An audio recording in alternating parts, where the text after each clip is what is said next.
এই হচ্ছে আমাদের গাড়ি আজকের ভ্রমণের জন্য। ইতিমধ্যে আমরা আমাদের হোটেলের কমপ্লিমেন্টারি বুফেট ব্রেকফাস্ট কমপ্লিট করে বেরিয়ে পড়লাম। যাচ্ছি 600 বছরের পুরনো ইতিহাস সমৃদ্ধ ও বিশ্বের সবচেয়ে বড় প্রাচীন রাজপ্রাসাদ ফরবিডেন সিটিতে। বন্ধুরা, আপনারা যদি বেইজিংয়ে এই ধরনের ইংলিশ গাইড সহ অথবা ছাড়া city tour, day long tour অথবা গ্রেট ওয়াল, সামার প্যালেসের মতো জায়গায় ঘুরতে চান, তাহলে আমার এই ভিডিওর ডেসক্রিপশন বক্সে ট্যুর বুকিং লিঙ্ক দেওয়া থাকবে, ওখান থেকেও সাপোর্ট নিতে পারবেন। এখানে আমাদের আজকের এই ইংলিশ গাইড সহ ট্যাক্সি রিজার্ভের খরচ পড়েছিল 346.92 চাইনিজ ইয়ান, অর্থাৎ 49 USD। ফাইনালি বন্ধুরা, আমরা পৌঁছে গেলাম সেই বিখ্যাত ফরবিডেন সিটিতে। আমাদের হোটেল থেকে এখানে পৌঁছাতে সময় লেগেছিল ঘণ্টাখানেকের মতো। গাড়ি থেকে নেমে এইরকম একটি রাস্তা ধরে কাউন্টার পর্যন্ত যেতে সময় লাগবে মাত্র 10 মিনিটের মতো। বন্ধুরা, আমরা ফরবিডেন সিটির 4টা রিং আছে, তো প্রথম রিংয়ের পাশ দিয়ে যাচ্ছি।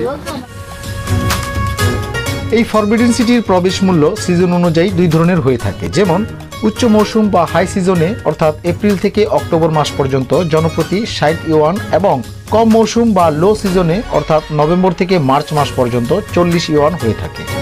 কাউন্টারের টিকিট কেনার সময় ও প্রবেশের জন্য পাসপোর্ট বাধ্যতামূলক। এখানে বলে রাখা ভালো, এই ফরবিডেন সিটি বা নিষিদ্ধ শহর সপ্তাহে একদিন অর্থাৎ সোমবার বন্ধ থাকে।